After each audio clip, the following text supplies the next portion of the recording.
into my papa, baby, oh, baby, oh. My beauty not play, Jetta Carlota in my high, you got to spare. Your sweet pass, kill it with it. My heartbeat, you know, feel my brain, then you check my head. Enough for nothing, how you make me say, Musonifa, la la la, Monica Musoni, la la la,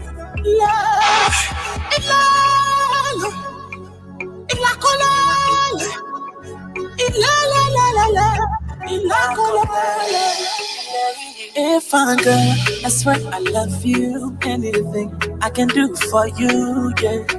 You are the only one for me.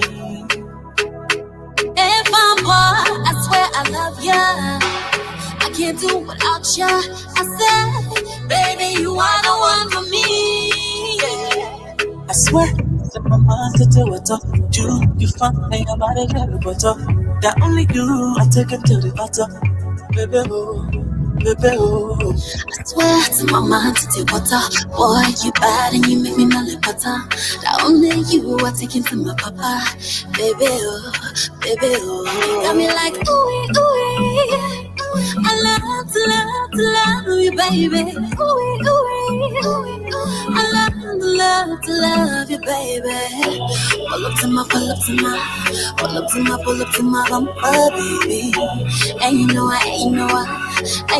like it when you play with me. The one I use it because you let me go crazy. They said if I had been it, I would break my back. And when he eat it, he can never want to leave it. Running home from mama, now they call you woman lover. You and me, baby. All I need, baby. I say it's you and me, baby. All I need, baby. You know, I live my love. From me, you not I live my life. And I will never leave you. I will not leave you. I say, boy, you know, I live my love. For me, oh, and I will never leave you.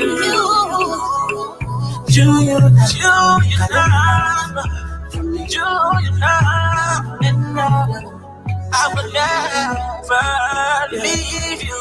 You know, I love for me, I love you, and I will never leave you. If I'm girl, I swear I love you. Anything I can do for you, yeah. You are the only one for me. If I'm boy, I swear I love you. I can't do without you. I said, baby, you are the one for me, yeah. If I'm girl, I swear I love you. Baby, you are the one for me.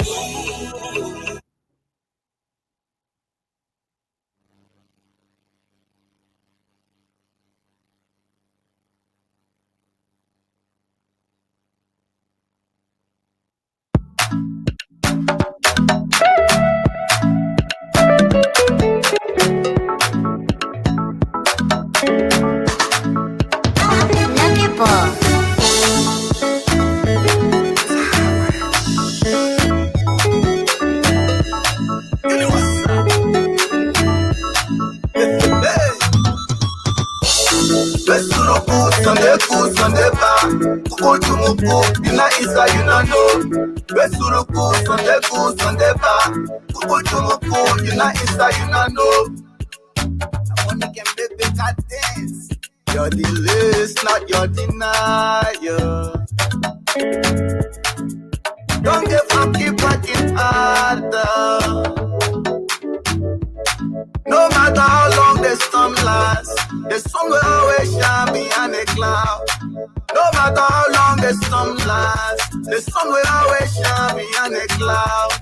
Your setback will be a major comeback. After party, yeah. Party after party, yeah. There's one place, and that place is the place you can find all your party supply. It's Models D Party Supply. On Camp Johnson Road is Models D Party Supply. has all and every kinds of party supplies you need, ranging from party dishes, plastic tablecloths, Disney party banners for kids, flowers for weddings and parties, balloons, different colors and sizes, party dishes, different colors and sizes, gift wrap papers. We also do the following: rental services: chairs, tables, chair covers, table runners, and chair sarge. You can find them all. Motors D Party Supply. Our quality products bring you in, and our low prices bring you back. That's why we are Motors D Party Supplies. Contact us on Cam Johnson Road, Monrovia, Liberia, next to Yes Transport, or call us on 0777 671 814. 0886 777 665. Black Hill Regional Park in Maryland comes alive on the 24th of July with an Independence Day country cook featuring a variety of Liberian DJs. Come and enjoy yourself to our Dummer special, juicy dry rice, pepper soup, and bitter leaf and fufu. Other dishes include wrapped potato greens, cassava leaf, rare oil potato greens, and so much more. Now, on the sideline of those dishes is the smell of our pepper color and roasted meat that will keep you salivating. Yes, it's the Independence Day Country Cook happening in Black Hill Regional Park, 20930 Lake Ridge. For inquiries and reservation, contact Makam Boyu on cell numbers 240-636-8994 or Malo Brople on 240-5516-742. If you are in the DMV area, you can't afford to miss it as it promises to be great. Come, let's dance to our favorite Liberian songs while we enjoy our favorite DJs. See, I see no time for check.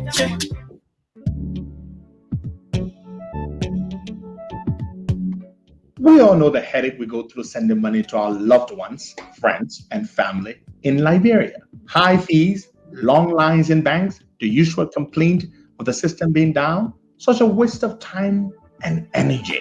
That is why I was very happy when I learned that Sendwave is now in Liberia. So now I can send money anytime from anywhere directly from my smartphone to the MTN Lone Star Cell mobile money account of a loved one, friend, or family within seconds for just a tiny fee. So download Sendwave now to your phone from your Apple Store or Google Play Store. Add your details, and don't worry, they are very safe and secure. And start sending money today. Don't forget to insert the promo code COSTA to get free $5 credit added to your first transfer. Sendwave is secure, super fast, and by far the most affordable way to send money to Liberia. I'm Henry P. Costa and a very happy customer. Thank you. Yeah, good morning, Cos. Good morning to you folks. Good afternoon, good evening. Welcome to the program. Today is the 15th of July, 2021. The time in Liberia, it's 7:30, well, 7:29. Time in Delaware is 3:29, and we're very glad to be here. But let's look at the COVID numbers. What are the latest numbers? Okay, let me see if I can go there quickly this morning and bring you the latest from yesterday at 11. That's 7 minutes past 11 a.m. The number reads thus. So we say we have total confirmed cases.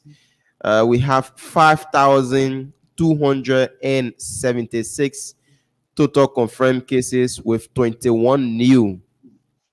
And okay, the total death is at 144 with no new death yet since yesterday. So total recovery we have 2,622 with 16 new recovery. So that's the number from the COVID-19. Total confirmed cases that's 5,276 with 21 new confirmed cases. Death toll is 144 with no new death. Thank you. Um, the day before yesterday, we woke up to the news that Horatio Bobbin Willie was dead. Yeah. No, I knew Horatio not very well, but he was one of those people I knew from a distance. We chatted from time to time. He was a nice guy, and he was pretty well known. Mm-hmm. And so his death has left a lot of people in pain. A lot of people in pain. And I believe it was COVID that he died from. So a lot of people are in pain. And as I said the other day, a lot more people will die before this situation can be brought under control. I don't know how we're going to do it. When you consider the fact that the government doesn't seem to be in control at all. Now, do you know what are the new vaccines or the second batch of the vaccines they were expecting? Is it in town yet? There haven't been any news about that. Not yet. But the government announced on the 25th of June that in 2 weeks' time, we were going to receive a second batch of vaccines. Mm-hmm. Anywhere in the neighborhood of 360,000 doses. That's what it said. Yeah. So it looks like that hasn't happened yet. And they haven't even bothered to inform the people as to why the promise they made that vaccines would be in town has not been kept. Mm-hmm. Just to the courtesy to tell the Liberian people that, look, we were expecting some vaccines. We told you we would be receiving some vaccines in 2 weeks. And that was on the 25th of June. Today is the 15th of June. From the 25th to the 15th, that's 20 days, boy guy. Yeah. That's almost 3 weeks. And they haven't even had a courtesy to inform us as to whether or not the vaccines have arrived. Now, we all know that the reason they haven't made a big deal of it is because the vaccines have not arrived. Now, why haven't they arrived? You know, yesterday, Len Eugene Nagbe was on Spoon Talk. Now, I told them I was very disappointed in the show yesterday. It was a complete mess. I didn't watch most of it because of that. Eugene was either very drunk or he was high on something. And it was a complete mess. He lied about so many things, you know, about the car he drives, the vehicle that he bought for himself at, what's the place name? At Maritime, cost $70,000 US. He said the car is cheaper than that, which is a bloody lie. And he went online about so many things. They asked him about his vaccine, whether he had personally taken a shot. Hold on, Bagay. Somebody just sent me a text message informing me that Dr. Kete just announced on EOBC over 99.5. I don't know which frequency is that. Okay, FM. Okay, that they have no vaccine in town, but they are working to get some. Okay, because if there was vaccine, I was going to know about it. Yeah, well, they said that they have none. They're working to get some. Working to get some. So 3 weeks ago, 3 you weeks. told us there were vaccines coming in 2 weeks. Mm-hmm. You issue a statement. Then you wait until 3 weeks later, you inform us that there are no vaccines in town. Yeah.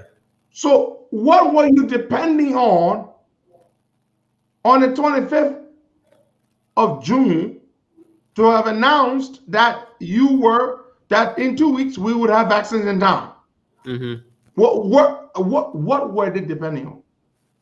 That's what I'm asking myself. You know, I can appreciate why the government people are very lackadaisical about vaccines. The vaccines have been out for many months now. Thanks to the vaccine, the American economy and Americans are going back to normal life. Is been restored in America gradually. Take, for example, in Minnesota, people can go into the stores, and they can go in the stores. They can you can go in a hotel and other places without wearing masks, because over 70% of the people in Minnesota have been vaccinated. People can do that because they've been vaccinated. So the vaccines are helping. They're helping people return to normal life. The vaccines are very important. But our president believes that vaccines are bad. Mm-hmm. So yesterday they asked Eugene Nagbe on the show, which I said was a terrible mess. I stopped watching it because it was just a very, very annoying interview. Eugene was clearly under the influence of something. He was slurring, and you could just easily discern the stupor, the way he sounded. And it was just terribly annoying. And he was just lying, and somebody, I think it was Stanton, who asked Eugene, why is it that, well, it was Ben Senvi. And Ben, to be honest with you, I was disappointed you even asked that question. I think it was, are you kidding? Ben Senvi asked Eugene, what is it with Eugene that he's always getting appointed into government? Are you kidding, Ben? My brother, do you not know? Eugene is a certified ass kisser. That's what he is. Eugene Nangbe worked for Ellen. He betrayed CDC, jumped ship, joined Ellen in late 2010, became a member of a 2011 re-election campaign team, and in 2011, Ellen gave him a job as Minister of Postal Affairs, and then later Minister of Transport, and then later Minister of Youth and Sports, and then finally Minister of Information. Then Ellen left. Eugene joined George Weah, of course, and we heard Eugene as Minister of Information. We heard him bashing Ellen, criticizing Ellen. Yeah. As Minister of Information for George Weah, we heard Len Eugene Nangbe, the political hope Joe, criticize Ellen on multiple occasions. This very same guy who Ellen made minister 4 times. Yeah. Post and telecommunication, transport, youth and sports, and information 4 times. Ellen made Eugene minister 4 times. And by the time Ellen left, and Weah came in, and because the Weah government wanted to make it look like Ellen didn't do anything at all, and they are the ones that are doing everything. Eugene was the one leading the chorus about how good for nothing the government is, or the government of Ellen was, the government he worked in. So this is why Eugene gets appointed. Eugene knows how to worship the people he works for. That's what he does. The moment George Weah is out of office today and we come to power tomorrow, Eugene Nangwe will be saying the nastiest things about George Weah. They asked Eugene about the vaccine. Have you taken your vaccine? Eugene said yes. A yes that reeked of suspicion. Where did you take your vaccine? He said Abu Dhabi or Dubai, one of those places in the UAE. Eugene, which vaccine did you take? He refused to call the name of the vaccine. Eugene, these vaccines are administered, and they double dose ones, the ones that are given in 2 shots. There is an interval of at least several weeks. That's what I know. In America, it's 1 month. Okay? I took the Moderna vaccine. I took the first one on May 6th. Then on June 6th, I took the second shot. Eugene Nangwe said he took his 2 shots in 6 days. 6 days apart. Now, who's going to believe that nonsense? That he was in Abu Dhabi or Dubai or one of those places, and he took his first shot, and then he took his second shot. Yeah, he said Abu Dhabi. Now, that is a ridiculous lie. Everybody knows it's a lie. Nobody administers the vaccines in that manner. Okay? No. They give you the first dose, and then it takes several weeks, at least a month, to take the second dose. But he said he took his. No, these guys just lie. Well, even if it is 21 days, no problem. But Eugene said 6 days. That within 6 days, he took 2 shots. 2 shots. It's a lie. Now, Eugene might have taken the vaccine, yes, but he's lying. And the reason he's lying is because he knows that the president doesn't believe in the vaccine. The president is vaccine skeptic. So because the president doesn't like the vaccine, so they have to either be pretending to not take it, or that they didn't take it, or they either took it and they're pretending that they didn't take it. But all of this is wrong, Wakai. The president of the republic should be, at least for once, a leader on this issue. Stand up and tell the people to take the vaccine when it becomes available. But the vaccines are not even in town. They're not serious about getting the vaccines in town.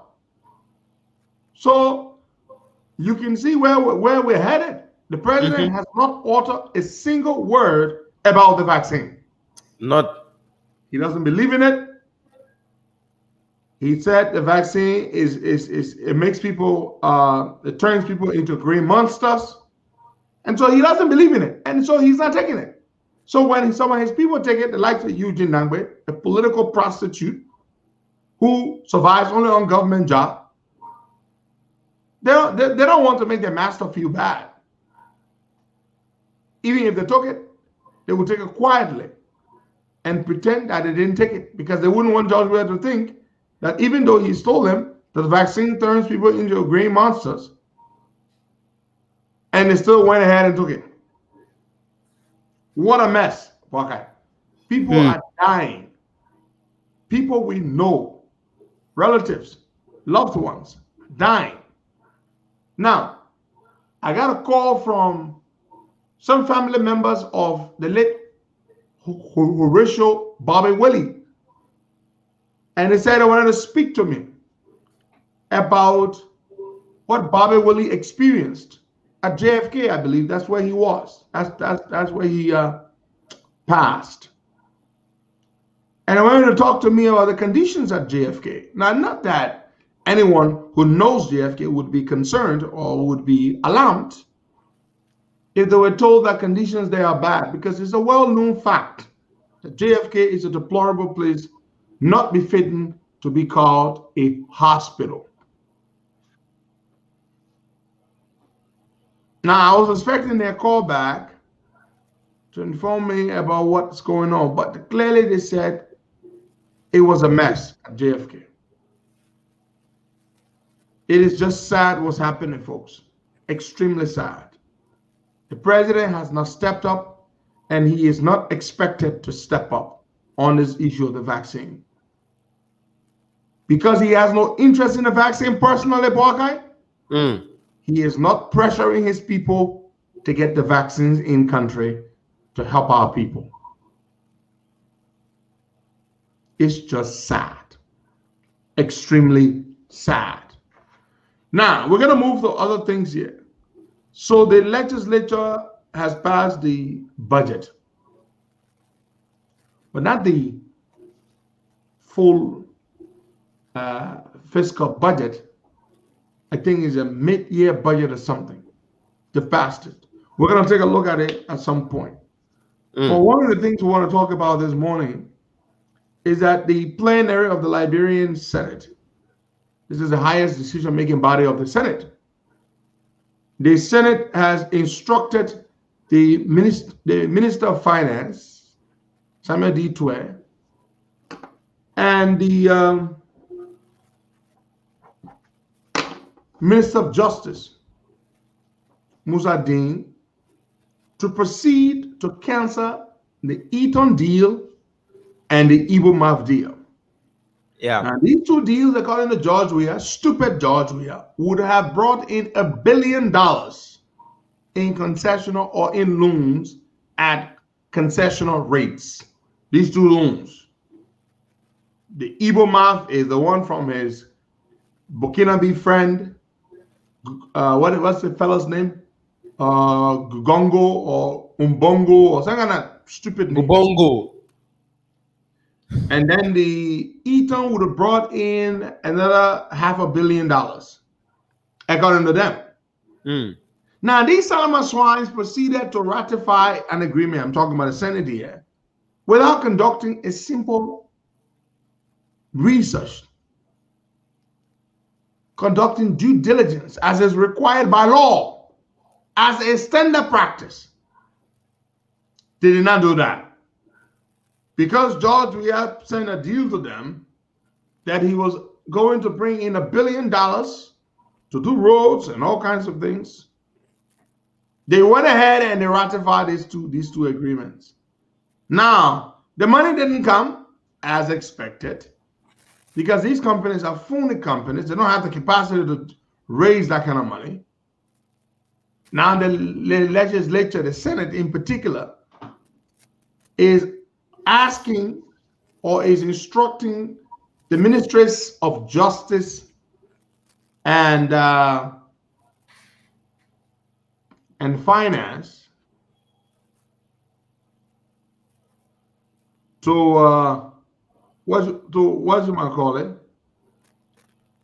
to cancel the agreements. Look at that kind of disgrace.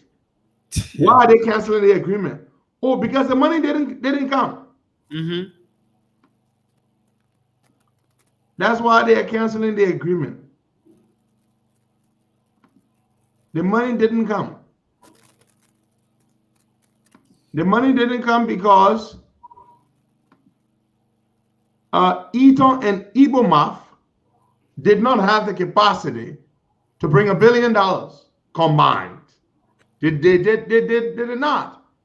But because we are such an idiot, he believed they would have been able to do it. Without due diligence, the guys proceeded to sign an agreement. That goes to tell you the gravity of the situation with which we are faced. That we are, Samuel Twe, McGill would sign an agreement with two phony companies that promised that they would bring $1 billion in concessional loans.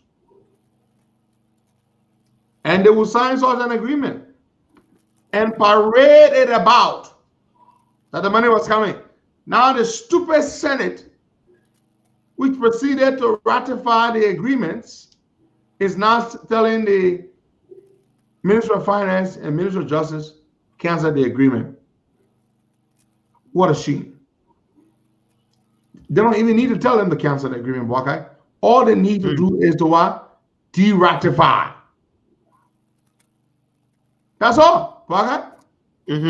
You ratify it, which made it legally binding. Once you de-ratify, it's done. Kaput. Sure. Why do you need to tell us the Minister of Finance and Minister of Justice to do it? You don't need to tell them to do that. It just doesn't make sense at all. How many years has it been, Barker, since they did that deal? 2 years? Yeah, almost. So Mr. Weir said the Eaton Financing Road Agreement was going to build roads in Western Liberia, from Tubman to Bopolu, 52 kilometers, and Medina to Rabasport, 41.3 kilometers, and the Ibomaf deal was going to help him pave 323.7 kilometers of roads. Yeah, this guy actually believed that, Barker. This is the same George Weir. When all of us were saying, Mr. Weir,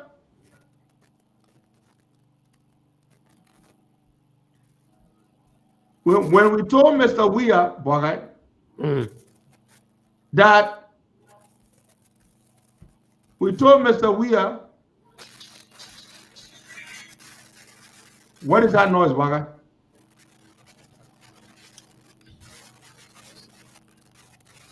Just go ahead. So, this is only your phone. You're ringing. I'll call it over already.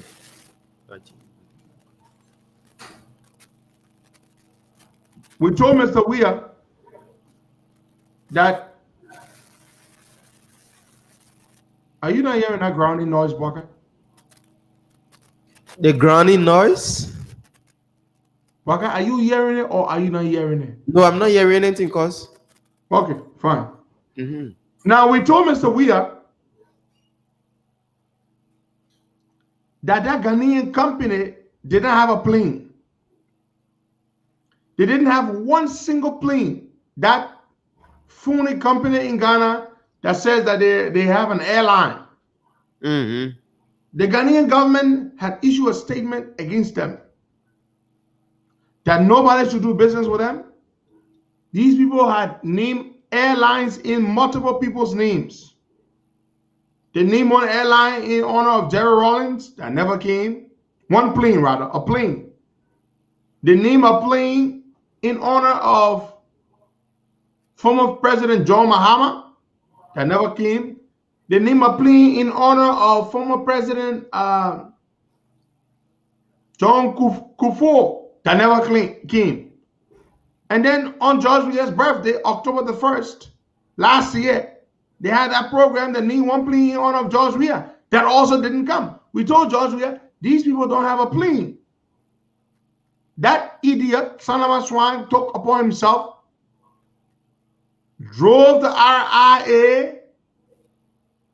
They had a whole ceremony over a damn piece of cake made in the form of a plane. They ate the cake and they said the plane was coming. How long has it been, boy guy? It's about to be a year. This was October of last year, boy guy. It's about to be a year. The plane hasn't come and the plane will never come. Boy guy, the Civil Aviation Authority, they wrote their Ghanaian counterpart. We read the letter here, even before the ceremony. Look, Moses Colley, former Minister of Labor, wrote his Ghanaian counterpart to inquire from him a few weeks before the ceremony. He asked his counterpart, does this company have planes? Are they credible? The counterpart wrote Moses Colley and said, no, they do not have any plane. They do not even have the license to operate an airline. They don't have a single plane. We have the letter. We read the letter. I am told Moses Colley proceeded to inform George Weah that this is what the Ghanaian government has said about this company, that they had no airplane and they were a phony company and they were not to be taken seriously. George Weah ignored the letter from the Ghanaians and went ahead to have the ceremony. The man is such a fool that he will do things just for attention. He will fly all the way to France to take pictures with Macron to try to create the impression that he and Macron are best buddies, even though the trip yielded absolutely nothing, even though he didn't get to speak at the forum. Now, Baka, perhaps I didn't watch it. Perhaps you did. Did Mr. Weah speak at the Generation Equality Forum in France? Nope. Did it not announce in the press release on the Ministry of on the Executive Mansion's website that he would speak? They did. Why didn't he speak? I just don't know, because we were expecting him to speak that day. We waited for him throughout. We couldn't see him. And only the general minister spoke for at least 5 to 6 minutes. Good. But here's the thing, Baka. Let's go back to this plane issue. Everybody said the plane was not going to come because the company is not real. Mr. Weah ignored us. Mr. Weah proceeded to go to the airport to eat the plane cake or the cake plane. How long has it been? It's been several months, Bwagai. The plane hasn't come. But Bwagai, the fact that his official, in a person of Moses Colley, could take it upon himself to do a little bit of due diligence to write his Ghanaian counterpart. Is this company for real? Do they own a plane? Are they operational? And the Ghanaian counterpart wrote and said, these people have absolutely no license to operate. Mr. Weah knew, but because Mr. Weah wanted to show that he was bringing a plane to Liberia, that's why he went to the airport and ate the cake. This is not a leader, Bwakai. This is not how a leader behaves. He went to the airport, they ate a cake, and they said the plane was coming, and the plane hasn't come. Now, listen, I'll tell you something else. So the COP went, we filed our papers again for the second time to be registered. Listen to this. These people will never change. Even though these Salama swines came to America and made all these commitments to the Americans and told them that they were going to do what they were going to open the democratic space and work to strengthen civil society and accept criticism. You remember all the commitments they made, Bwagai? Sure. And then what did we say? When they went back and issued their own statement and said they were going to change this and change that, they were going to be more open, they were going to create a more, a more conducive environment for civil society to operate. And then we said, well, we were going to take them up on their offer. Yeah. Or take them up on their commitment to improving the space, right? So we proceeded to file our papers, the COP, to register the COP. Let me tell you what they did to us. These guys, look, I keep telling you, the CDC folks, these guys don't have it in them to change. They don't have it in them to change. They're never going to change anything at all. My people, you're listening to what I'm about to tell you. We went ahead. We made all the changes to our documents, our articles of incorporation, everything, as suggested to us by them. Every change, every adjustment, every tweaking they asked us to do, we did. We proceeded to pay the fee, over $200 US. It's a registration fee. We paid the fee, we paid that money into the government's account, and we were given a receipt an official flag receipt. Then we began to chase them down to register our organization. We chased them for several weeks. Finally, a few days ago, last week, the people at the Liberia Business Registry informed us that the name Council of Patriots, COP, has been taken by another group. And therefore, it is not available to us. Okay?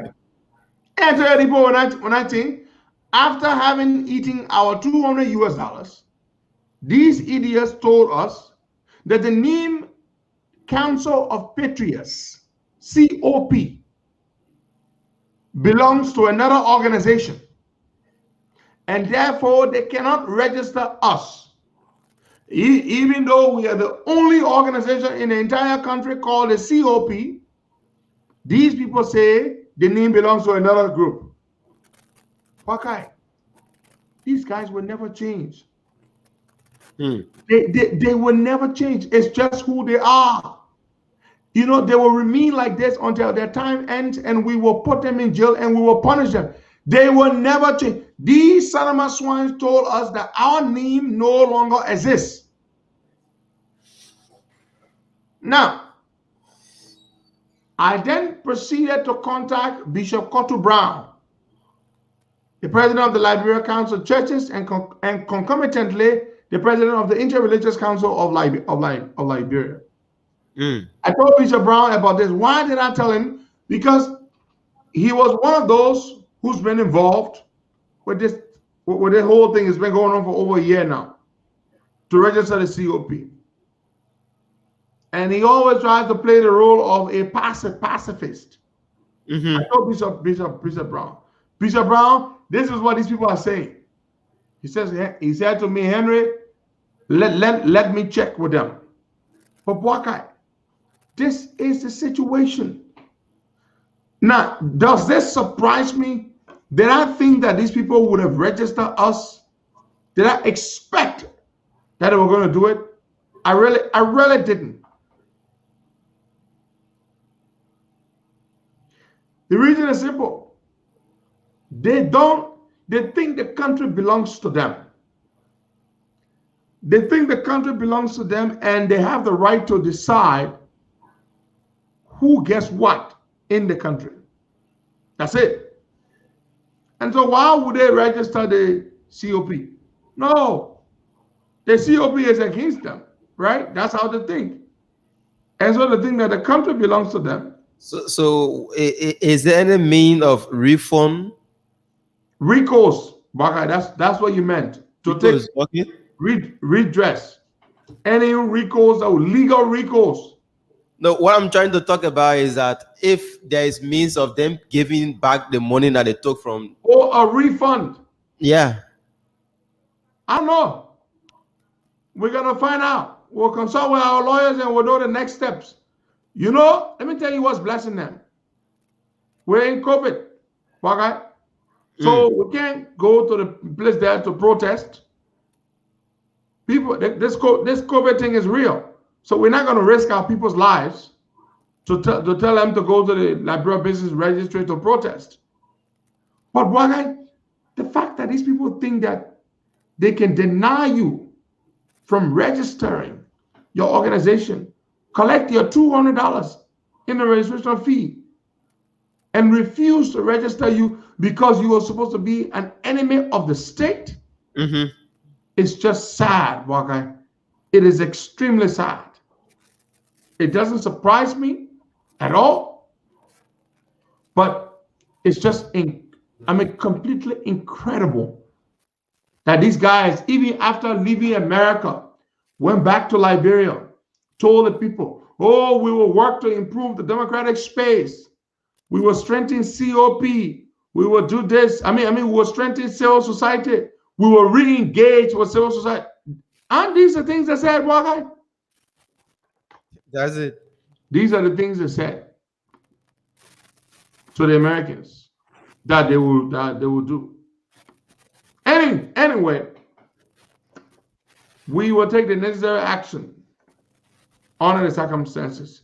We're going to go and speak with our friend Javi. It's been a while since we had Javi on. Javi, good morning.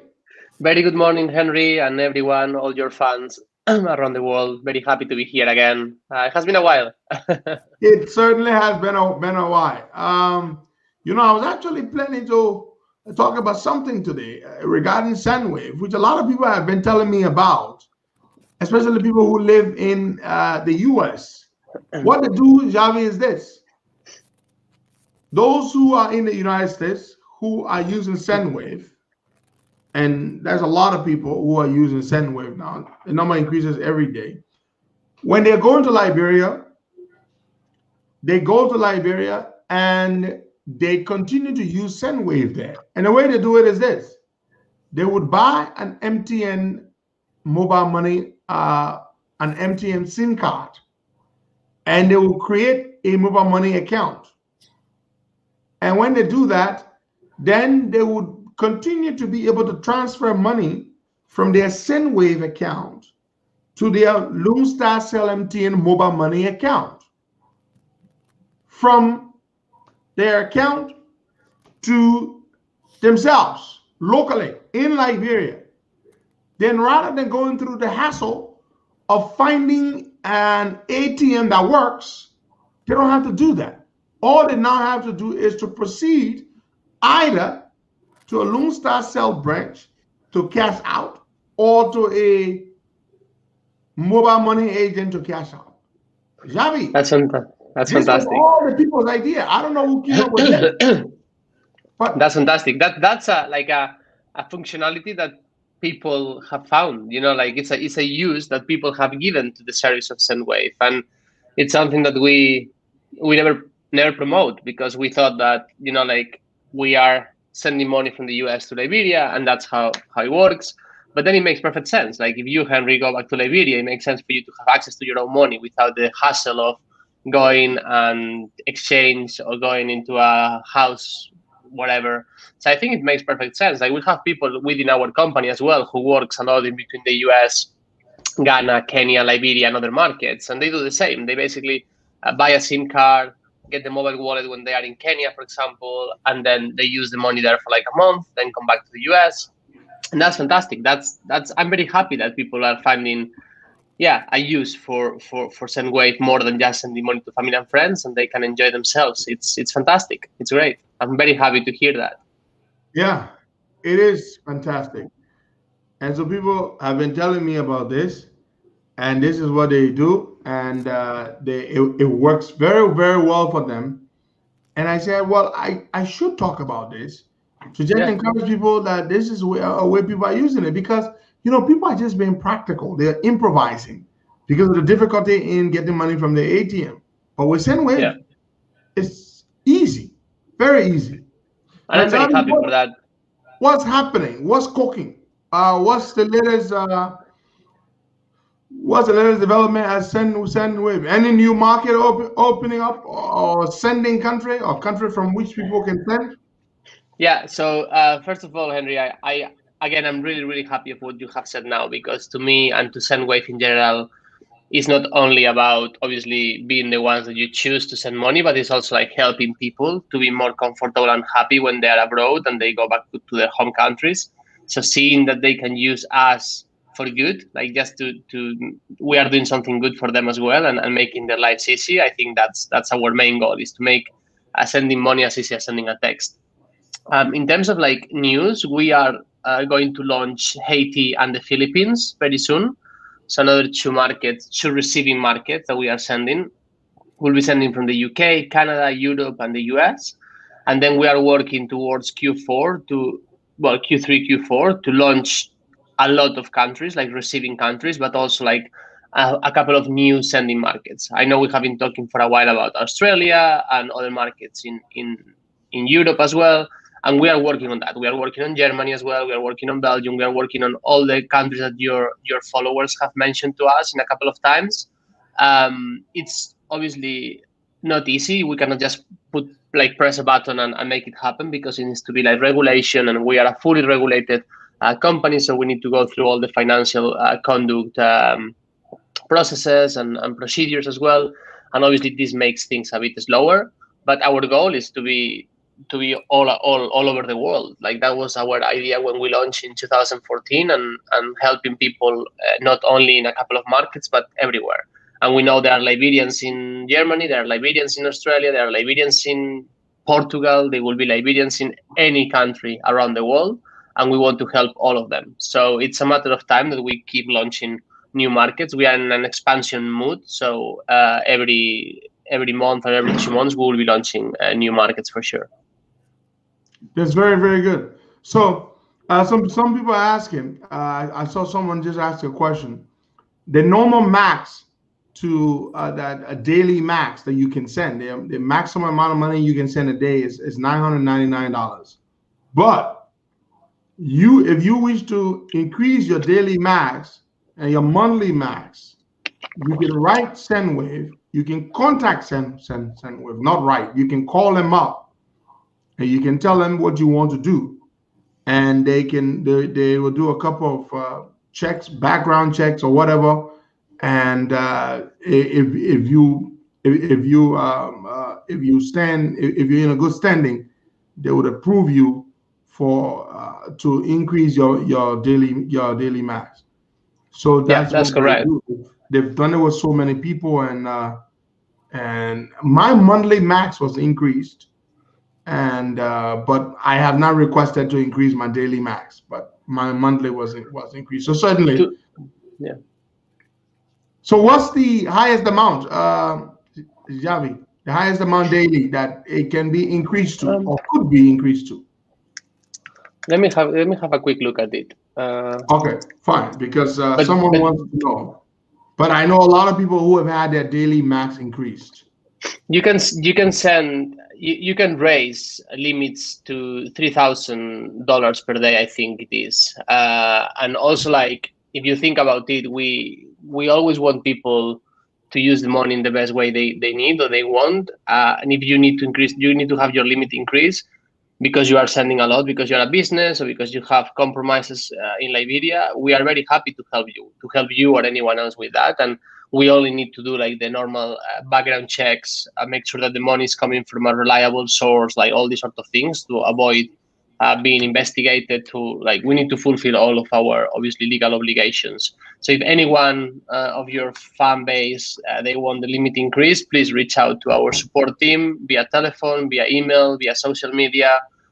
Send me an email to me, javier@sendwave.com, and I'll be very happy to help you, not only with this, but with anything that is bothering you. Like, I have received a few emails from your followers, Henry, because every time I come here, I say my email. That is Javier, JAVIER @sendwave.com. And please feel free to reach out to me. Send me an email. I'll promise you I'll come back to you personally myself and fix the issue if you have any issues.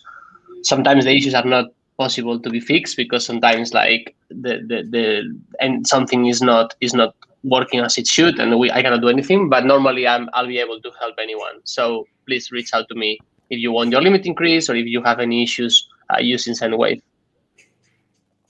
Okay. Well, I'm seeing lots of people here saying there's a person said,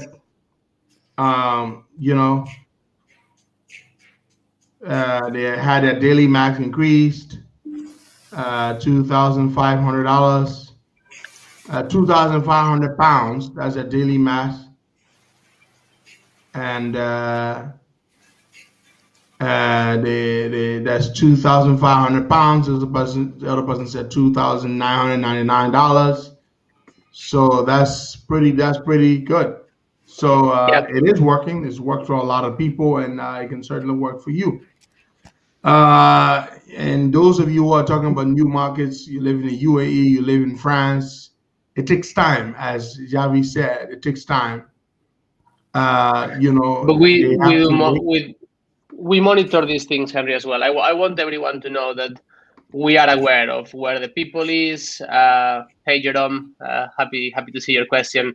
Not in the Netherlands yet, but we will be. We are aiming to be everywhere that we think people need us. Like we are we are a company with a mission. We are not here only to make money and make profit every single day. We are here to help people and to support people. And we will be launching markets that maybe they are not super profitable for us, but also like we want to help everyone that is around the world to send money home. So we are exploring every option. I cannot promise we are going to open every market, and we are not going to open tomorrow. But I'm telling you that we are working on it. We have a team, including myself, doing the expansion plans, business development, and we are looking at places, we are looking at countries, and we are reviewing where we are more needed or required, because the remittances businesses sometimes is broken in some countries. So we want to jump into there and try and fix the problem. So that's what we do. That's very, very good. So let's talk about your Liberian market. I mean, how was it doing? Are you pleased with the progress in the Liberian market? We are happy. We are very happy. We are growing at a very consistent rate.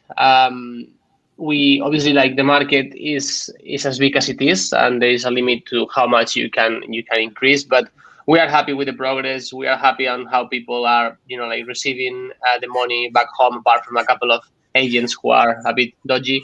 But in general, we are very happy with the service we are providing. We are getting super good feedback from customers as well. And when something is not correct, we try and fix it. And we are happy with how the market is evolving. It's ahead of our projections as well in terms of like new users and volumes. And we are hitting all the targets that we set up for the market. So we are happy on the behavior of the market. We are happy on our customers. Also, like, there is a thing about Liberians as well, that when they reach to us, they are super polite to our, like, our support team, which is based in Kenya or Ghana or the US or wherever. Like, the Liberians are always like really, really polite when they talk to us. They ask, like, there are other countries that are a bit more rude, but with Liberia, we are really, really, really, really pleased with the market as a whole. Okay, thank you very much, Javi. Let's talk about. That's very good, ahead of your projections and all that kind of stuff. Yeah, it's a market that's is pretty. You came in when the market was pretty saturated, but Sendwave has a niche, and it is that niche I think that's what helping you. That's why you're doing good. That's very good. Let's talk about. I mean, people are certainly using it. Do you have a high rate of reusers? I mean, when people use it for the first time, do they tend to keep coming back? Yeah, that's one of the metrics that we look at most, which is the retention of people, basically, because it's easy to send the first time. Well, it's good to send the first time because you always get like $5, for example, with your promo code Costa, or you get like $5 with other stuff. But the main thing for us is to make sure these people stay with us, and because that will mean that our service is good enough. Like, you only stay after the free $5 if the service is good enough. And we are seeing retention at very, very high rates, like in the 80s, 85% of the people who use us once, they use us again. Mostly in Liberia, I have to say. I think because the product that we have for Liberia is a great fit for the market. We see other different rates in other markets, but with Liberia itself, every time someone uses us, like, the norm is that they repeat. 8.5 people out of 10 normally go back to us. That's very, very good. Customer retention is great. 85%. Yeah. That's very high mark.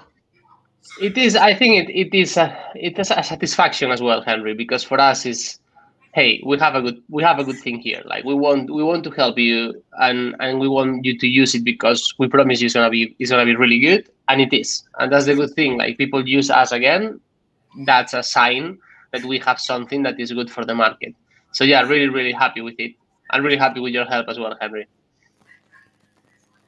We're glad to partner with Sendwave. Well, Javi, thank you very, very much. Is there anything else you'd like to say before we take leave of you? It's been a while since we had you on. Yeah, we should do this more often, because I feel like we can do like a Q&A. We can have people asking questions like during half an hour if you think that might be useful. And yeah, like, thank you again, Henry. Thank you everyone in Liberia for making Sendwave as it is now, because you are part of Sendwave, all of you.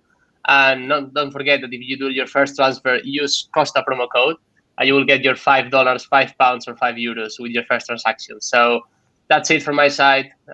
Thank you very much, Henry, and the rest of the people around there. And looking forward to speaking to you soon. Thank you very, very much, Javi. That's Javi, our friend from Sendwave, and he's telling us about the progress and new markets that are opening up. The retention rate for Liberia, he says, is very high. He said also the projections are way ahead, and a lot more people are using Sendwave than expected. They're doing good. On the overall with Liberia, they're doing very, very well. But we're going to go to the phone lines and take some calls there. Why I find the budget, and we take a look at the budget that was just approved. Let's go to the lines and take some calls. We didn't get to take calls yesterday when we did the show. Sure. Okay, so folks, the phone lines are open: 0770-102-102, 0886 010-383-0555-102-102. The WhatsApp number is +231 888 624171. +231 888 624171. Those are the numbers you can call me up on, and you'll be live. The so-called special budget that was passed by the legislature it stands at the tune of $342.1 million. $342.1 million. And they passed the budget on Tuesday for the fiscal year 2021 in the tune of $342.1 million, as I said. And this budget is to cover a period of 6 months, from July 1 to December 31st, 2021. So this is just for half of the year, essentially, for 6 months. What they're trying to do, they say this is in line with the PFM law, that's the Public Financial Management Law, which calls for a change of the country's fiscal year from July 31 to June 30th. It calls for a change from January 1 to December 31. Okay. So, well, you can do it with the amended PFM law. Now, they amended the PFM law. Okay. The House took the decision following the recommendation of its Joint Committee on Ways, Means, and Finance and Public Accounts and Expenditure contained in its report read in plenary. The committee said after a vigorous and thorough scrutiny of the budget, that nonsense. Do these son of my swines do vigorous and scrutiny? They don't. They pass any damn thing. Anything. What about the vigorous scrutiny of the Eaton deal and the Ibamav deal and the tons of other deals that came before you? Talking about a vigorous.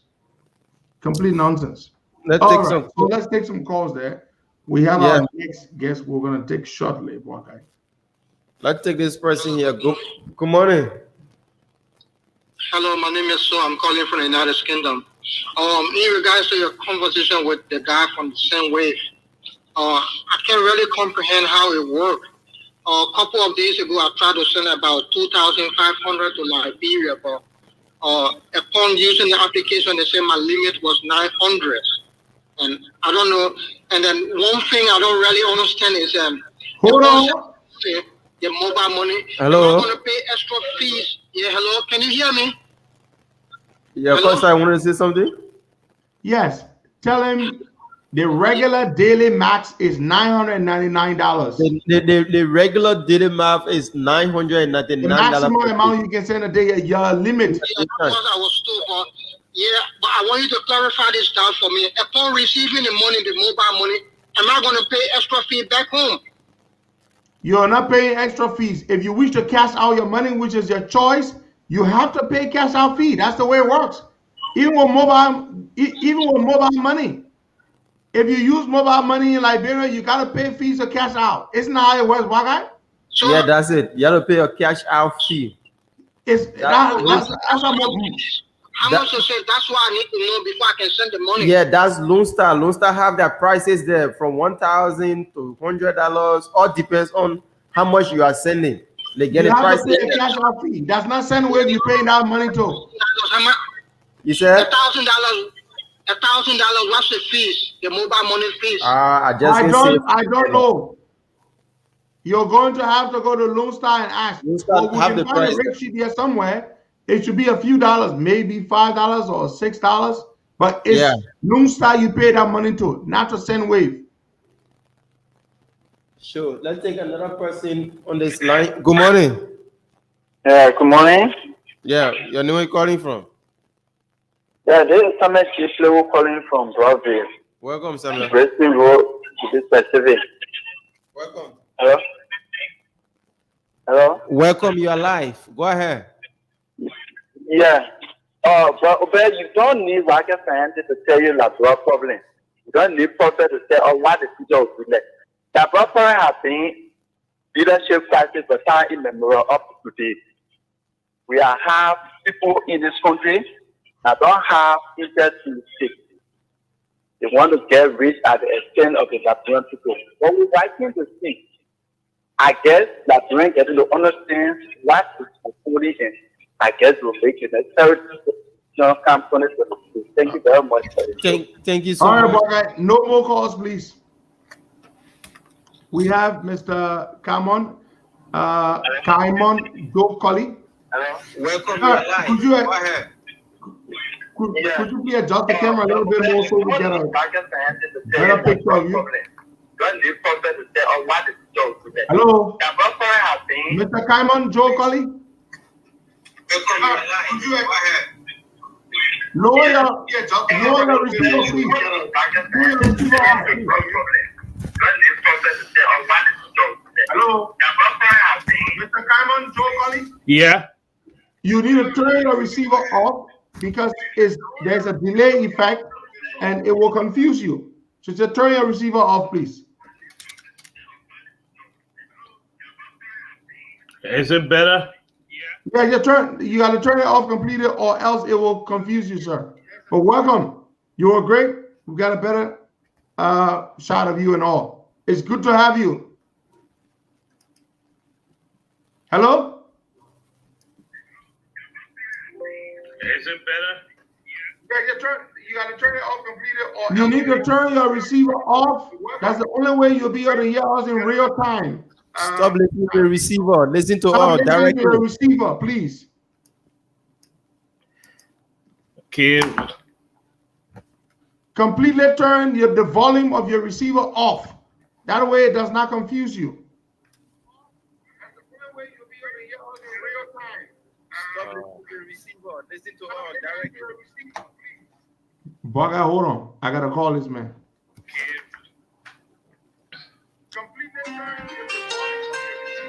Okay, so we turn your receiver off completely.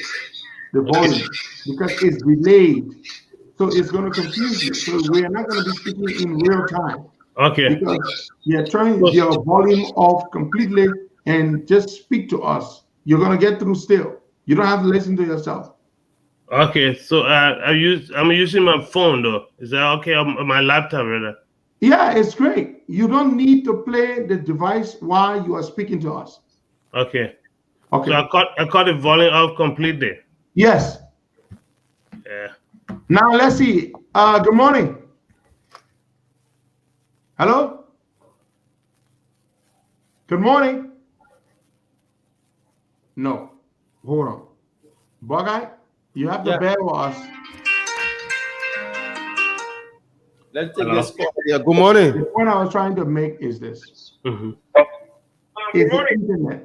It has a delayed effect. Okay. So the device, you were monitoring us before you came on, right? Yeah. Okay. That device from which you were monitoring us, you need to turn that one off. Okay. That device. Not the volume on the one you are on the video with now. Okay. Keep the volume with the video on, but the device you're monitoring us from, turn that one off completely. That's what's confusing you because of the delay effect. Okay. Okay. I'm doing it right now. All right. Then you speak to us directly from your laptop or whatever it is you're using to join us. I mean, it happens to all of us. Okay, so let's see now. Is it okay now? Can you hear us? Yes, I can hear you. Fantastic. Okay. Now we are speaking at the same wavelength. Sorry about that. Yeah, no, it's okay. I mean, it happens to all of us. The internet is there's a delay effect when you broadcast it online. So let's see now. Is it okay now? Can you hear us? Yes, definitely. I can hear. Yeah. Fantastic. Now we are speaking at the same. No, we're still having trouble. Sorry about that. Yeah, no, it's okay. I mean, it happens to all of us. The internet is there's a delay effect when you broadcast it online. We're still having trouble. Bogart? Yeah, Hello? I've caught up all the features though. Okay, so you getting us now, right?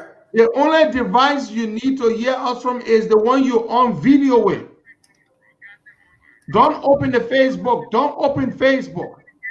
Just pay attention to the device that you're communicating with us on.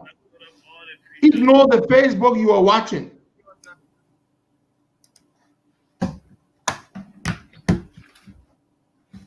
Hello?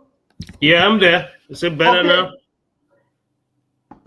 Now, good morning to you, sir. Good morning. Fantastic. Folks, this is Mr. Kaimon Joe Colley from the United Bond County Association in the Americas. And he's in the race to become the next president of the United Bond County Association in the Americas. It is the largest association of Bond County citizens within the United States. And I had the privilege to attend and serve as guest speaker at one of their conventions. I think it was a convention 2 years ago. It is a fantastic organization. And of course, I am an honorary member of this organization. Being a Pele man, and of course, considering that all Pele people trace their homeland to Bond County. So Mr. Kaimon is a fine candidate running for president, has been in the organization for a long time now, has actually occupied a position within the organization, if I'm correct. Yeah. And now he's vying for the highest seat in the organization. And the election should be held very soon.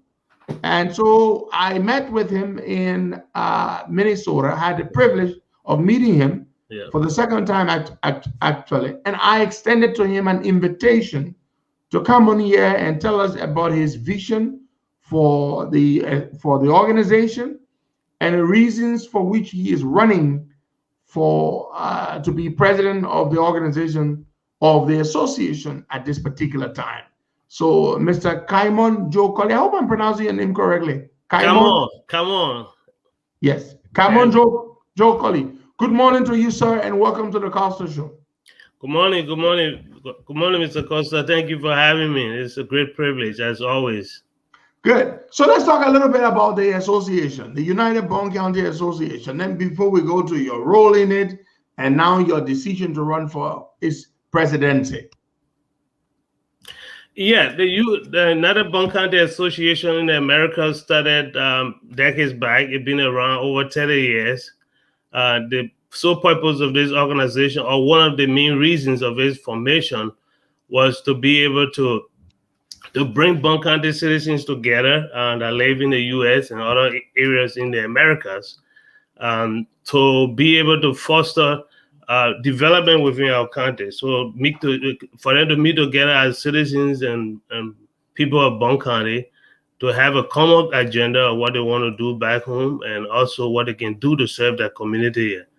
Over the years, it has worked. Like any other organizations, we have had our own challenges and also our own opportunities. But the main focus in the formation of the organization is to bring Bond County citizens together with some common interest to how to serve our community here and also serve our community back home. Beautiful. Wow, 30 years. I didn't think the organization, the association had been around that long. Yes, it's been since the 80s. That's very, very good. Yeah. So it's a well-structured organization that's been around for long, and the elections are coming up very soon. When exactly are the elections? Elections is on Saturday, the 17th of July, in the city of Showview. That's in the Twin City, Minneapolis, St. Paul area. Beautiful. And you've occupied a leadership role within the association. What was it, or what is it, and what was the experience in it, and why are you running for the presidency now? Thank you, Mr. Costa. We met. I met a friend when I was in college at the University of Minnesota, year 2004, 2005, between that time, and I. Just like you, I was on campus. He said, "Hey, where you from?" I said, "I'm from Liberia," and just for exchanging ideas, he said, "Oh, you from Bunkante?" I said, "Yes, I'm from Bunkante, specifically in the Sanoye district, Bamokoli town." And he said, "Oh, we have a Bunkante organization. That's a local chapter in Minnesota." I came around. As always, I like to be involved in community work. I was a student. We met when I was part of the student leadership at the university. So I served as a secretary for three presidents, I think for a period of 6 years. Then moved I was elected as president. I served our local community here, and some of the work that we did was to reform our organization into a 501c3 organization that can effectively serve our people. So we just enhanced that process because people were doing it before. And since then, we've been doing great work. I currently serve as a board member for the local chapter here. I also had an opportunity to serve on the national level. I was part of the membership development committee sometime around 2014, 2015. I also served as election commission before, so I know the process of handling elections. So I've been around, being actively involved. Our organization here, local organization, is doing a great work. We recently provided some medical supplies. Just when the COVID-19 came, we provide some medical supplies, and we even helped we did some infrastructure change with some area in Phoebe in order to be able to keep people who have had some infection with COVID-19. So we have to undertake that project. I think that center is even used today as we go on. Beautiful. And now you're vying for the presidency. If elected, what's your agenda? What are the things you would like to see done differently, or you would like to see continued at the level of the organization? Yeah, thank you. That's another great question. Our focus has always been how we can restructure the organization to be more serviceable to our people here and people back home. I always use the phrase, you start in Jerusalem before you go to Samaria. I was a young boy, and stuff, and now look at my age, we're all getting so gray, and now folks are aging around here. So we want to be able to develop a well-restructured organization to be able to serve in that capacity, serve our growing populations, our elderly people in the community.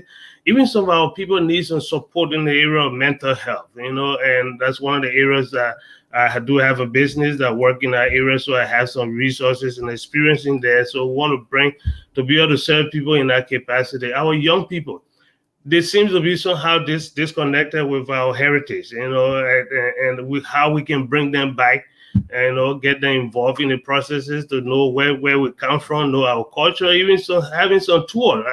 I was just thinking that if we can just take a group of young people here on a tour in Bunkante, that's potential investors that we're developing there, so that they can get to know where we come from, their parents come from. And one of the things that we want to do too is to create a collaborative partnership.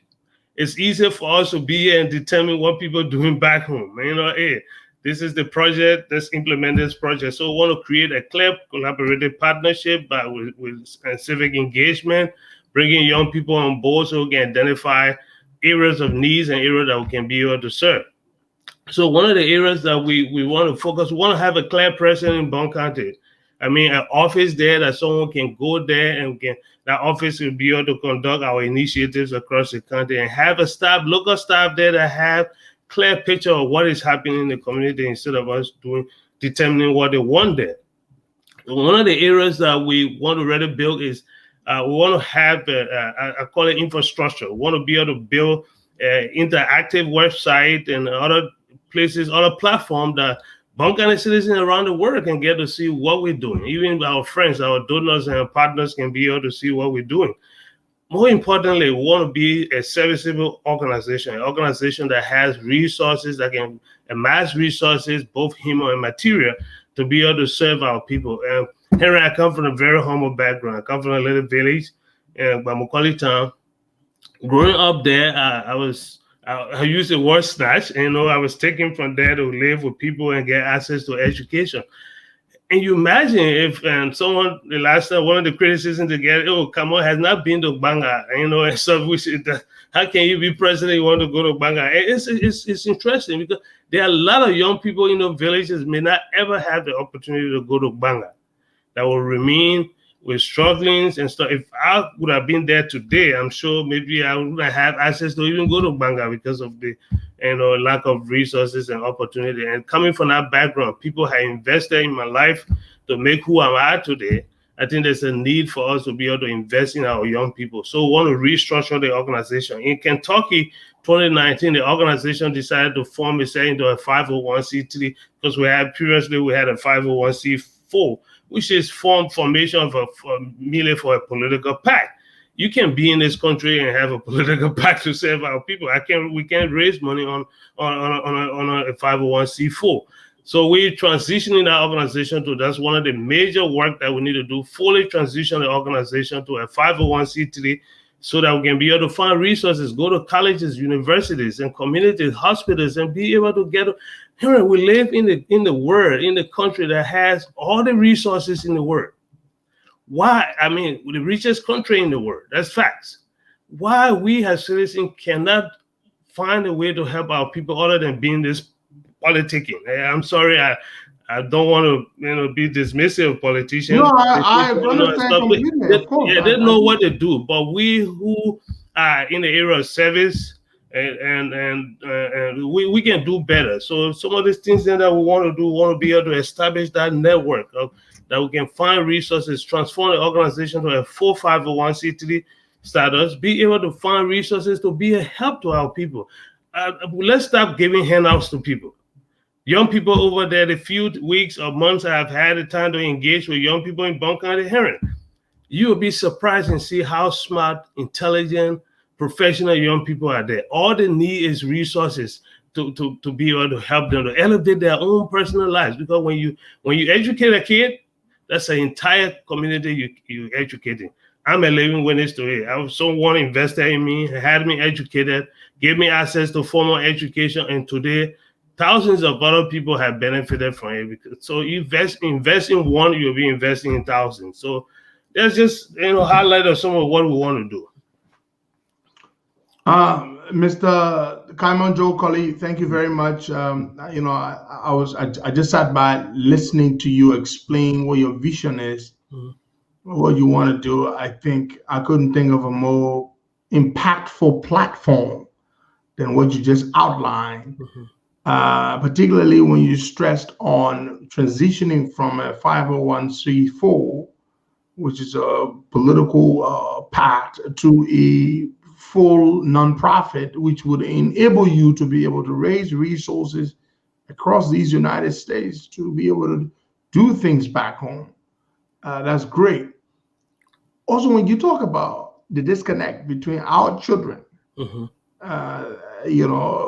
who are sons and daughters of Bond County and our children yet, who have really no idea on where we're from, that disconnect, and how your platform is to try to create an opportunity to bridge that, to expose them to our culture and our heritage, where we're from, is extremely important.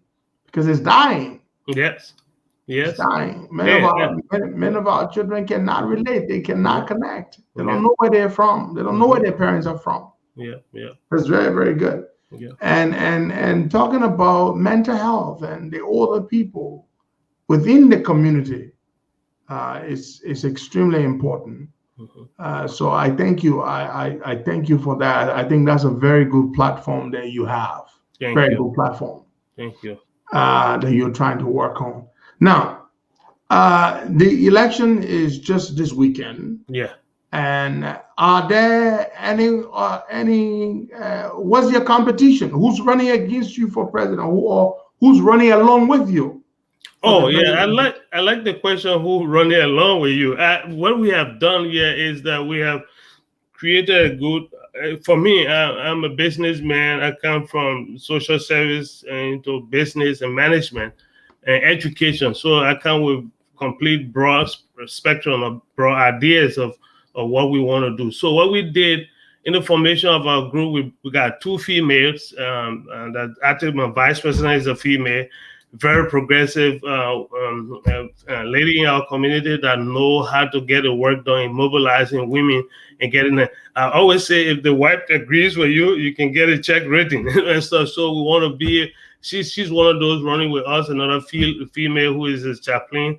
I got a lot of girls. I got only 1 boy. I got 6 of them. So I live in the comfort of women. I see how productive and impactful their works are. So I want to. So we got 2 females serving with us. We got 2 professionals. One who has a long history of finance management, because money is the key to any organization. How you manage it, how you raise the money. So we got a 2 professional. One who has a length of experience in management, operational management. He worked with Medicine Sans Frontières from Liberia. He's as an operational manager. He got experience in and we got someone who comes from finance, who was not only served our Liberian government, but in this country works with one of the Fortune 500 companies and stuff that has vast experience in the area of finance and management. So we got our team, and so the people that are running with me are. We carefully pick them, fitting them in the right area, because it's easy for you to get people that are running along with you and just come there to make the noise. We want people who can be able to move with the vision they want. The question is, who is my opponent? Currently the gentleman that was running with me has dropped off the race, and someone asked me whether it's positive or negative. I say I like competition. I wish I would prefer him being in the race so that we can compete with ideas, because I believe in ideas. People write disparaging stuff about people. I don't care about that. Stay focused on the ideas. The gentleman dropped off. I hope we can. There have been people who talked to him before to reconsider and be part of the process. Again, it's not my choice. It is his choice. He knows the reason why he decided to leave the race. But this is not about elections, Heron. This is about ideas. You can go and win elections today. That's the easiest thing.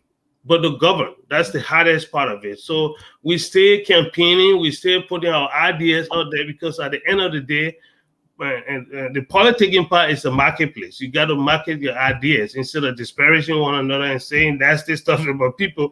Bring your ideas to the market. If it works, somebody buys it. And so that's the kind of idea. We stay campaigning rigorously. We calling people. Someone said, "Oh, you the only person running. Why are you looking for people?" I said, "No, you don't get the concept. The concept is ideas. The more people participate in the process, the better opportunity for our vision to move ahead." And so we stay in the race and stay rigorously. Even today, we'll be doing a call bang. We'll be calling our citizens around the country and telling them our vision and asking for their support, because governing is the most important thing. It's not the elections. Beautiful. Mr. Kaimon Joe Colley there, running for president of the United Bond County Association in the Americas. It is the largest and oldest association of Bond County citizens, sons and daughters across these United States, and of course, beyond the shores of America in other parts of North America. The convention will be held this weekend, and he's running. And as you heard him say, the other guy who was running has dropped out of the race, of course. And Mr. Kaimon Joe Colley says he wouldn't mind if that guy reconsiders and re-enters the process because he's confident that he can win. Why? Because he's been involved with the organization for a long time now, the local Minnesota chapter, and working on the elections board as well, and in other capacities.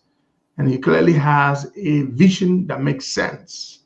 And I heard about your bid, through one of my people. Okay. And he told me about it, and I could remember I had already met you when I came to Minnesota to help our friend Winfrey Rocco.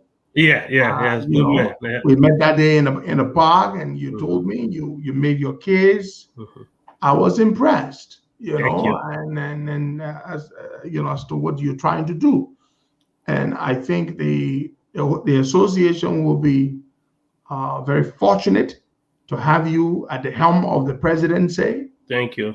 And so I'm calling on our people, all of our Bone County people, to turn out and have a great time and vote for you as president. Thank you. And you have my support. And of course, when you win, not if, but when, I would be honored to attend the inaugural event. The invitation is already yours. Humbly, it is yours. Thank you very much. We need good people who have good standing in the community, who are involved in community work, who remember where we come from, and who want to look back and do something and help give other people a helping hand. And so that's very beautiful.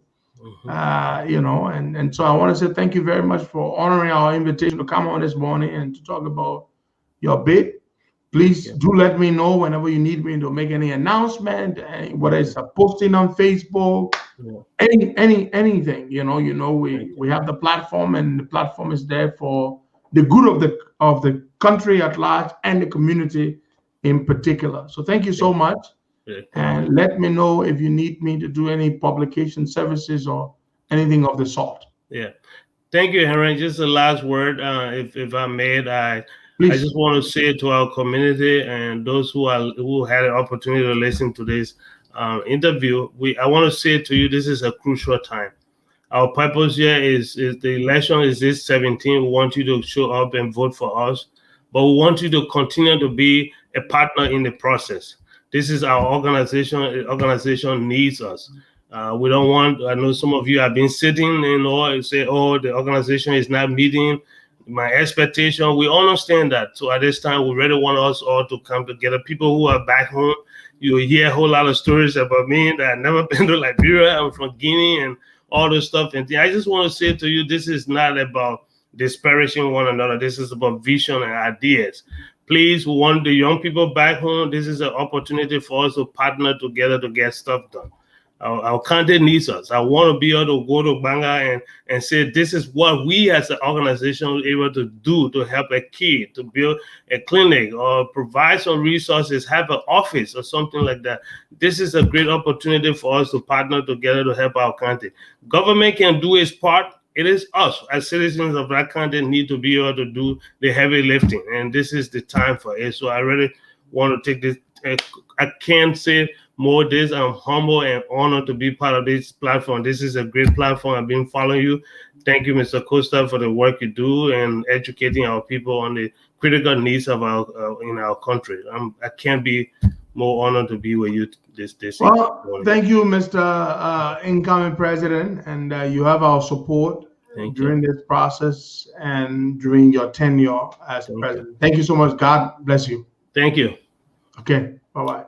That's Mr. Common Joe Colley there, who's running for president of the United Bone County Association in the Americas. And the convention will be this weekend. I went there the last time. That was about 2 years ago. I had a great time. I believe it was in 2019. I had a fantastic time there in Minnesota. And I served as the guest speaker. And it was such an honor to be in a room with amazing people from Bone County. Bone County has several other tribes. Yes, the Mandingo people are there. But the predominant tribe in Bone County is the Pellet tribe. And they, I tell you that this is not being tribalistic at all, but Pele people are such amazing people, and the nicest people you could ever meet are Pele people. We're so good that people think we're stupid, which is not the case. We're such a wonderful people, nice people. And I am not one who believes in tribalism. I respect and believe, that all people have good and bad ones. I don't think my tribe is better than anybody else's tribe. And I don't think lowly of any tribe as a whole.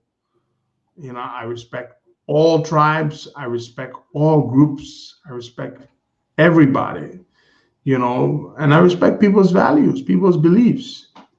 And then somebody will say to them, why you talk to certain people in a certain way? Because of their ways. It is your attitude that defines you, not your tribe. Yeah. Not because you're Pele or you're Mandingo or you're Crown or you're Kio. Your tribe is not your problem. It is your attitude, your ways. Take George Weah, for example. Does it mean that all crew people are bad people because George Weah is a bad man? Of course not. I know many fine, decent crew people, and George Weah is just a bad person. It has nothing to do with crew people. I hear people say all the time, Boakai, that, because of how George Weah has governed the country and nobody from the Southeast should be president anytime soon. I don't like to preach that sort of thing. A lot of people have told me that seriously. And they mean that, that's how they're going to vote. Boakai, they're going to vote on the basis of that. Yeah. They can't vote for a Southeasterner because Weah is a Southeasterner and he's done a lot of bad things. I know a lot of people in the CPP who've told me that the reason they don't think Cummins should be the head of the ticket is because Cummins is from the Southeast. Yeah. And I don't buy it. You have your right to not support Cummins, but it should have nothing to do with where he's from. Nothing, absolutely nothing. Because when you start doing that sort of thing, and you start saying, Southeastern people are like this, and we should not support him. Look, let me tell you something. I say this all the time. Tribalism is one of our problems in our country.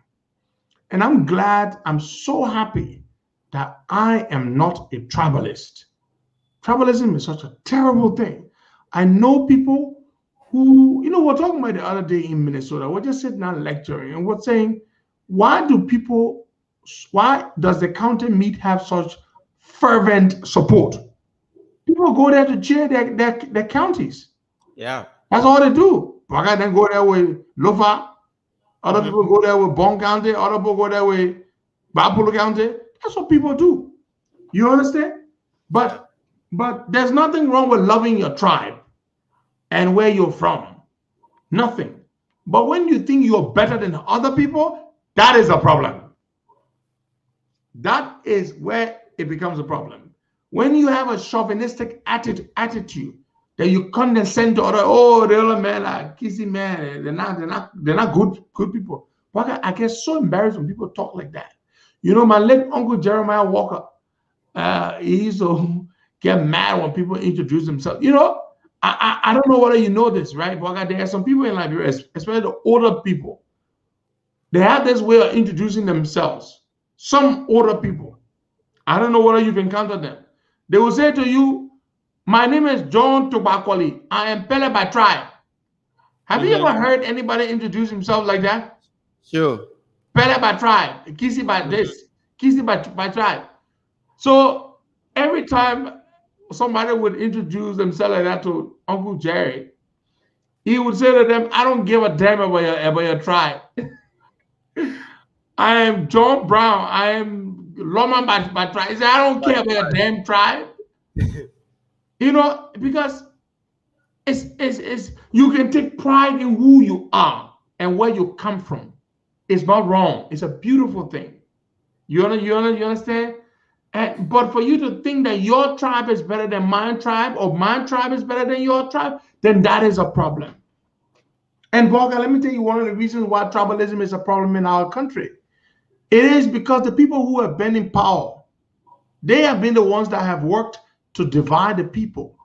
When a Kisi man is in power, then the Kisi people that they are trying to enjoy, that they are trying to make all the money, that they're trying to do this, is wrong.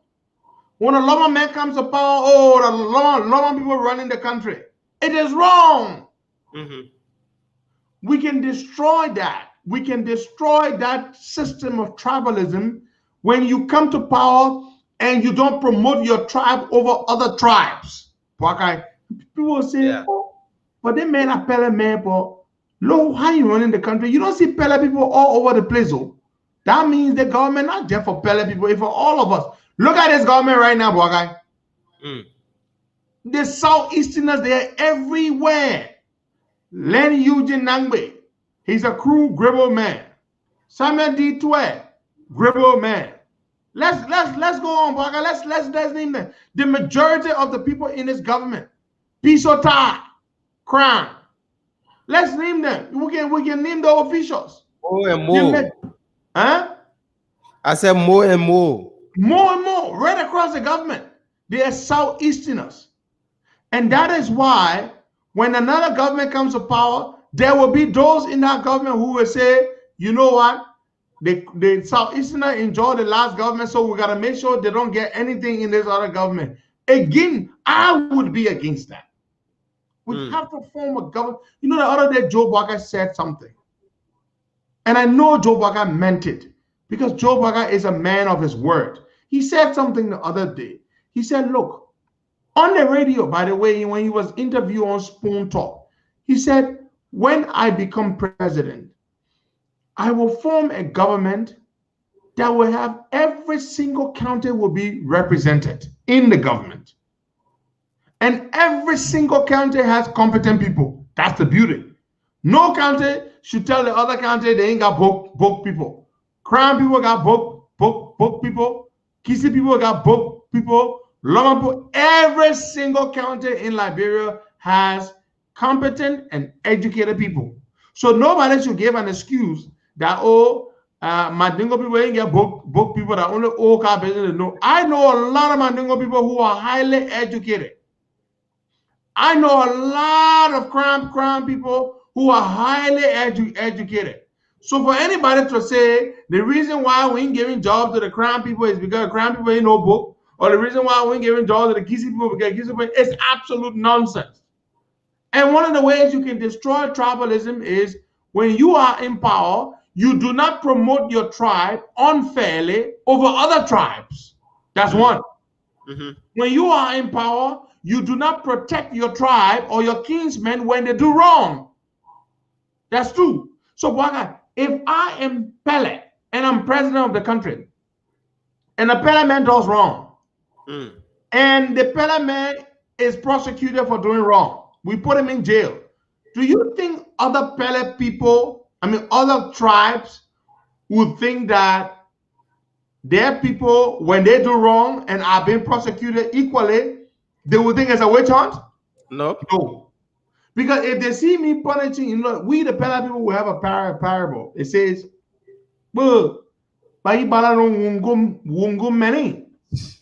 now, that it says, Opossum, are you hearing your friend? Are you smelling your friend's head? Your friend's head burning? Now, what it means is that you are on the outskirts of the town, and you are smelling your friend's head burning in the fire. He's been roasted to be eaten. It means you yourself can be eaten. Yeah. So if you see me, that parable, what it really means is that if they can do it to your friend, they can do it to you. So if you are the president of the country and you are Pele or you are Kisi, and you do not promote Kisi people unfairly over Loma people, over Crown people, over Mandingo people, and your government is not fundamentally skewed. Look, the thing is just sad. Look, Samuel K. Doe, Samuel K. Doe, say what you may about him, and I am no fan of Samuel K. Doe because he was not a good leader, period. Say what you may about Samuel K. Doe. Most Liberian leaders are not good leaders, period. But take Samuel K. Doe, especially after 1985. Look at his government, Bwaka. Yeah. He had Loma, Congo people, Kisi people, Mandingo people. The government was people from all over the country. Samuel K. Doe. But look at George Weah. Most of the officials in his government, so cruel people, Southeastern people. It is so wrong. It is so wrong. Tomorrow, there will be the tendency by other people to say, oh, you're not in job. That's our time. You see, that is why you should never do that to your kinsmen. To use your power today to promote them unfairly over other people. Tomorrow when you come to power, then the other people will say, okay, y'all are here for a long time. That whole time now. Then they're ready to suppress you. It is wrong. Tribalism is a bad thing. We should not practice it. It's a bad thing. But it takes the people in power to lead the way. Thank you so much. God bless you all. Have yourselves a wonderful day. Bye-bye.